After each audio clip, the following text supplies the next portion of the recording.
Shalom saudaraku, kita bersyukur dan bersuka cita karena hari ini kita masih bisa menikmati berkat Allah.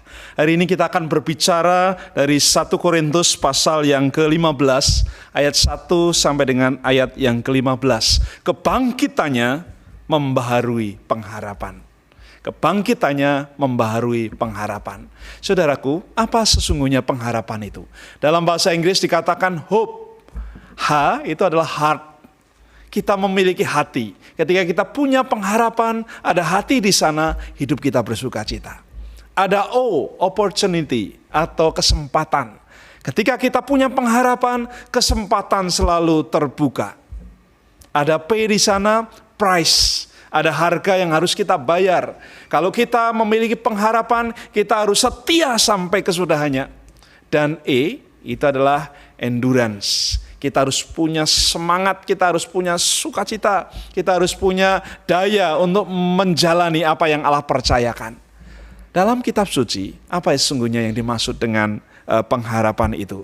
Pengharapan itu adalah sesuatu yang lama dinanti-nantikan. Pengharapan itu adalah keinginan supaya itu menjadi kenyataan. Tetapi juga ada beberapa orang yang berkata pengharapan itu adalah sesuatu dari orang agar orang itu bisa mencapai sesuatu yang dia percayai.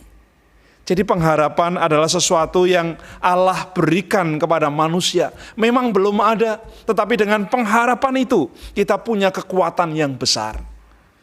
Apakah saya dan saudara rindu memiliki pengharapan yang besar itu?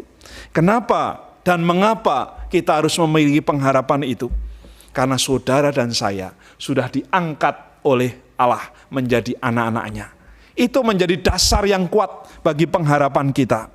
Kemudian saya dan saudara dijamin oleh Tuhan Yesus bahwa hidup saudara akan bersama-sama dengan Tuhan. Dalam doa syafaat Tuhan Yesus, dalam Yohanes 17, dia berkata, tempat di mana aku berada, kamu pun berada. Yesus berdoa luar biasa dan itu menjadi jaminan buat hari ini, buat kita, saudara dan saya, untuk memiliki pengharapan.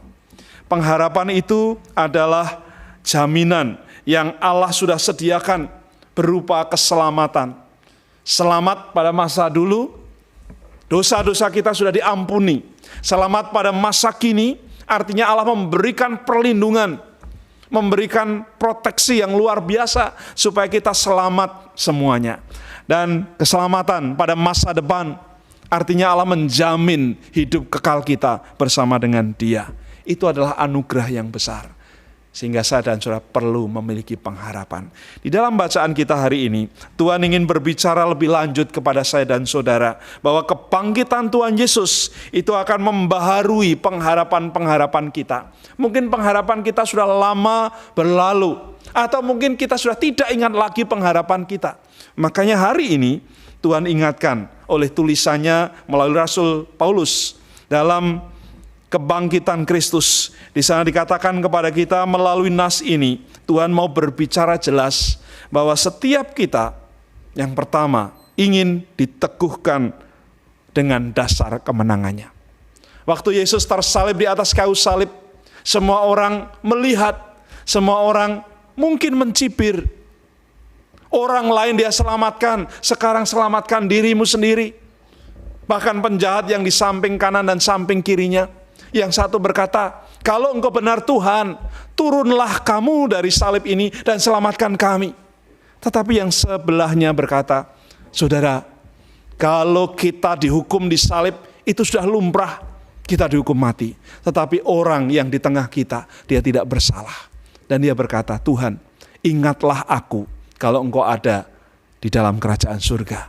Dan Yesus berkata, memberi pengharapan yang baru. Hari ini juga, aku bersama dengan engkau dalam taman Firdaus. Itulah dasar kemenangan yang Yesus berikan buat kita.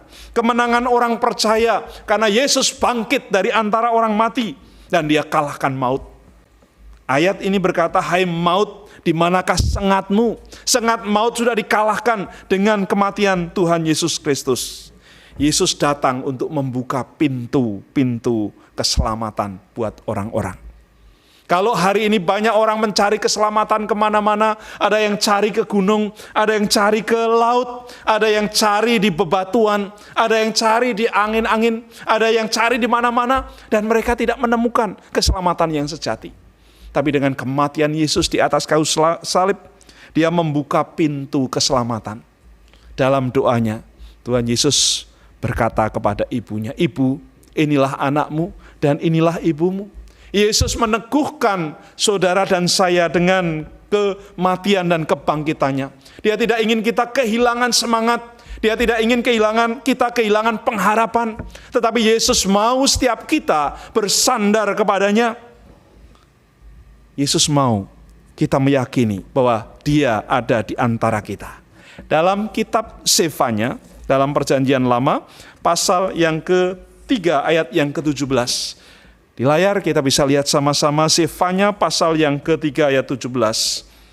Tuhan Allahmu ada di antaramu sebagai pahlawan yang memberi kemenangan. Ia bergirang karena engkau dengan sukacita. Ia membaharui engkau dalam kasih-Nya. Dan ia bersorak-sorak karena engkau dengan sorak-sorai. Luar biasa ya. Tuhan Allah ada bersama dengan saudara. Tuhan Allah ada bersama dengan keluargamu. Tuhan Allah ada bersama dengan gerejamu. Tuhan Allah ada bersama dengan bangsamu. Bangsa kita, yaitu Indonesia.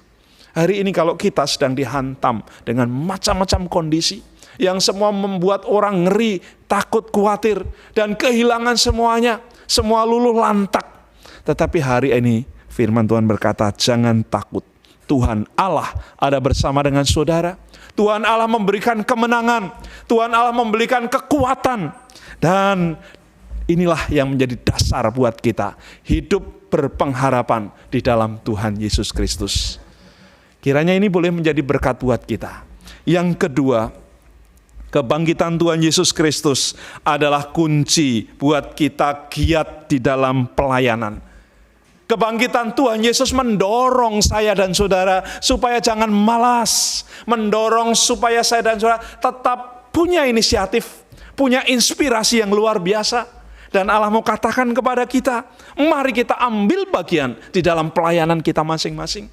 Yang punya tenaga, mari kita melayani dengan tenaga kita. Yang punya waktu, mari kita gunakan dengan waktu kita. Yang punya materi, mari kita gunakan dengan materi kita. Melayani Tuhan, itu sesuatu yang luar biasa. Mungkin kita bertanya, Tuhan, saya nggak punya semuanya. Tapi saudara masih bisa punya senyum. Senyum adalah pelayanan yang bisa diterima oleh segala bangsa. Karena itu mari kita bersama-sama. Melayani adalah tindakan ilahi. Orang yang melayani punya suatu aura yang luar biasa untuk dipancarkan kepada orang lain. Dan hari ini Tuhan berkata, setiap kita rindu dilayani. Ada seorang yang bernama Abraham Maslow. Dia seorang psikolog tapi juga seorang teolog dan penginjil. Dia berkata kebutuhan manusia itu ada tingkatan-tingkatannya. Dari tingkatan yang paling dasar, tingkatan yang ke-7, kita semua butuh makan. Naik ke tingkatan yang lebih tinggi, kita butuh pangan, sandang, sampai kepada tingkat yang paling tinggi, yaitu butuh pengakuan. Butuh untuk aktualisasi, butuh untuk melayani. Mungkin kita sudah punya semuanya dan kita rindu melayani orang lain. Tuhan Yesus yang punya semuanya, dia tinggalkan semuanya itu. Dia tinggalkan apa yang sudah nyaman, zona nyaman itu, dan dia datang ke dalam dunia. Dia berikan semuanya. Dia sampai pada puncaknya, dia mengosongkan dirinya sendiri dan mengambil rupa seorang hamba. Dan akhirnya dia melayani, membasuh kaki, mengajar, memberikan teladan, sampai akhirnya dia harus rela mati di atas kayu salib. Hari ini Tuhan berjanji kepada kita, melayani bukan hanya tugas saya dan saudara sebagai orang Kristen, tetapi tugas setiap orang. Kita rindu melayani sebagai gaya hidup. Yesus memberikan kepada kita suatu teladan, dan dia katakan di dalam bagian kitab Injil, aku sudah memberikan satu teladan kepadamu untuk kamu lakukan. Waktu dia membasuh kaki murid-muridnya pada Kamis malam, ketika dia memimpin perjamuan Tuhan, dia melayani mereka satu persatu dan berkata, Aku ingin melayani kamu supaya kamu mendapat tempat dalam kerajaan surga. Tapi Petrus berkata, Tuhan, jangan hanya kakiku Tuhan, tanganku juga. Kalau perlu tubuhku juga. Petrus tidak tahu bahwa kalau orang semuanya dimandikan oleh orang lain, tandanya dia sudah mati. Dan hari ini kita cukup perlu dibasuh untuk masuk dalam pelayanan. Kita cukup perlu dilatih, dibersihkan supaya kita sekalian boleh mengambil bagian yang utuh sebagai bagian dari tubuh Kristus. Saudaraku, bagian yang kedua ini juga dituliskan di dalam 2 Korintus pasal yang ketiga, ayat yang ke-6 sampai dengan ayat yang ke-7. Di sana dikatakan kepada kita, pelayanan yang kita lakukan bukan supaya orang lain senang, bukan supaya gereja senang, bukan supaya suami atau istri senang, atau bukan supaya pendeta senang, bukan. Karena kita melayani Tuhan, karena Tuhan sudah melayani kita.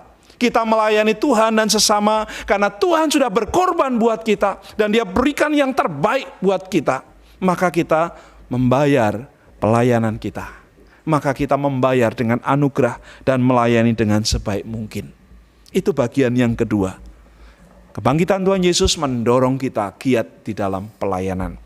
Kemudian yang ketiga, kebangkitan Tuhan Yesus akan menguatkan persekutuan orang percaya.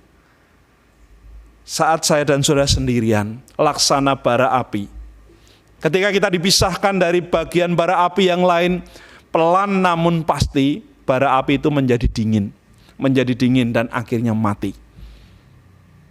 Waktu bara api ini dikembalikan kepada kumpulan bara api yang lain, maka bara itu akan segera hidup dan memberikan kehangatan dan memberikan manfaat buat orang lain.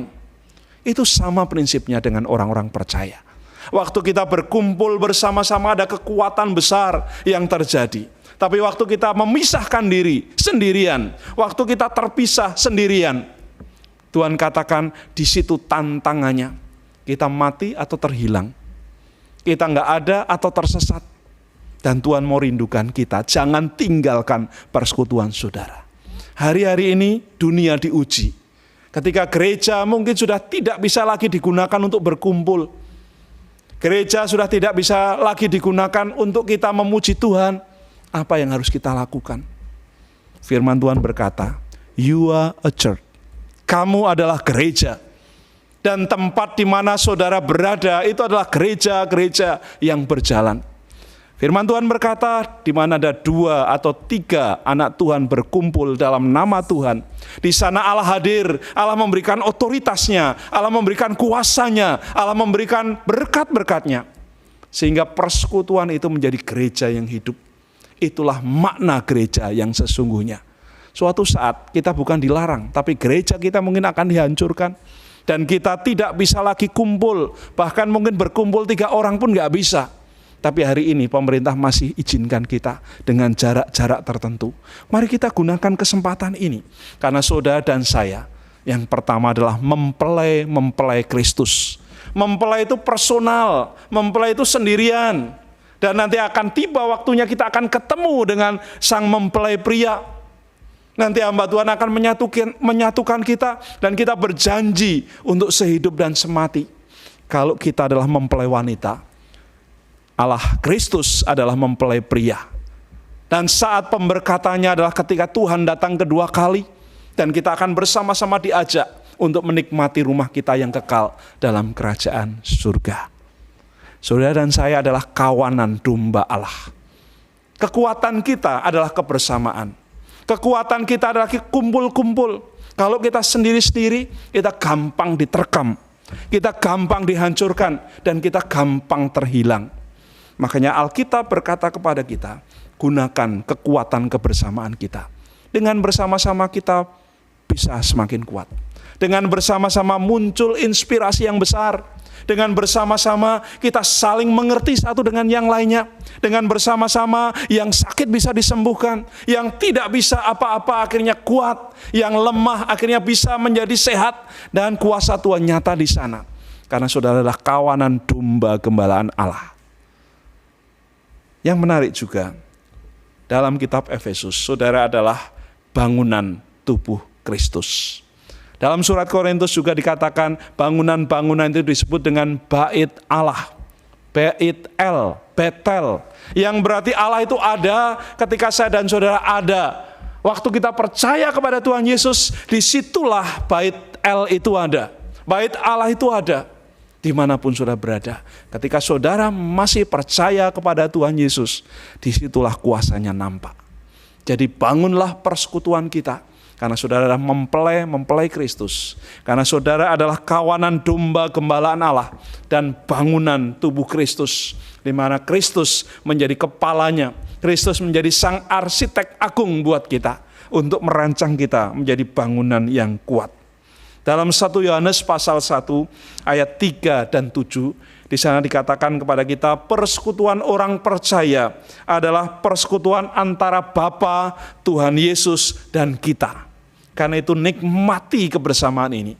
Waktu Allah berkata kepada kita, bangkitlah, bangunlah. Karena kebangkitan Tuhan Yesus akan membuat saya dan saudara muncul pengharapan yang besar.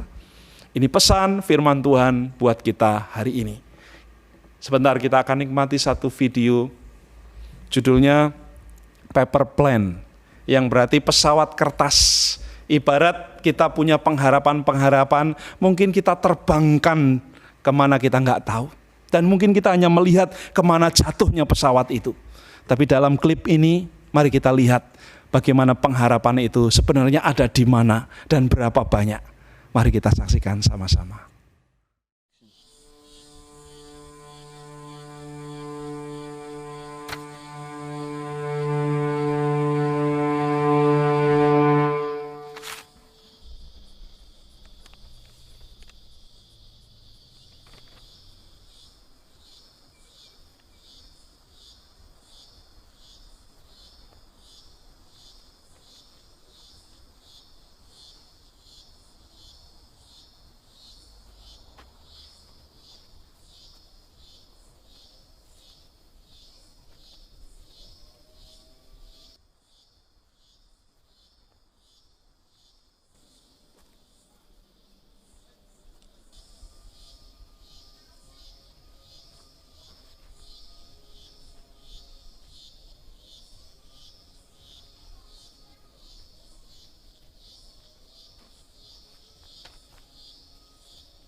Tuhan Yesus, kami bersyukur boleh menikmati firman Tuhan yang mengingatkan kepada kami hari ini bahwa kebangkitan Tuhan Yesus adalah dasar pengharapan kami. Mungkin selama ini pengharapan-pengharapan kami nyangkut dan kami tidak bisa melihat. Pengharapan-pengharapan kami mungkin menjadi pudar seiring dengan banyaknya glamor yang ada, banyaknya kondisi-kondisi dunia yang membuat kami harus berpikir lebih dalam lagi, sehingga kami tidak punya pengharapan lagi. Hari ini Tuhan, firman-Mu, bahkan tayangan yang boleh kami nikmati, mengingatkan kami sekalian bahwa kebangkitan Yesus memunculkan pengharapan yang besar, dan itu yang ada pada diri kami. Kami bersyukur untuk firman-Mu hari ini, biarlah meneguhkan, menguatkan, dan memberkati kami. Di dalam nama Tuhan Yesus Kristus, kami serahkan doa kami ini. Haleluya. Amin.